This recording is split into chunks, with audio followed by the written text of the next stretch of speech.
சென்னையில் தொழிற்போட்டியால் அழகு நிலையத்திற்குள் புகுந்து தம்பதி கொடூர தாக்குதலுக்கு உள்ளாக்கப்பட்ட சம்பவம் அதிர்ச்சியை ஏற்படுத்தியுள்ளது.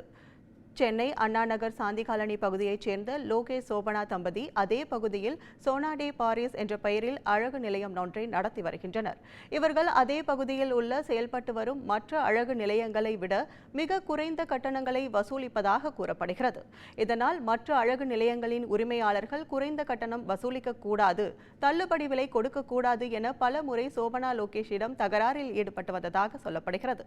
இந்நிலையில் அண்ணா நகர் பகுதியில் அழகு நிலையம் நடத்தி வரும் ஷாம்குமார், பரத், ஆனி உள்பட 5 பேர் கடந்த 22ஆம் தேதி சோபனாவின் அழகு நிலையத்திற்கு வந்து குறைந்த விலையில் அழகு நிலையம் நடத்தக்கூடாது என கூறி லோகேஷ் மற்றும் சோபனாவிடம் ஆவேசமாக சண்டையிட்டு கொடூரமாகவும் தாக்கியுள்ளனர்.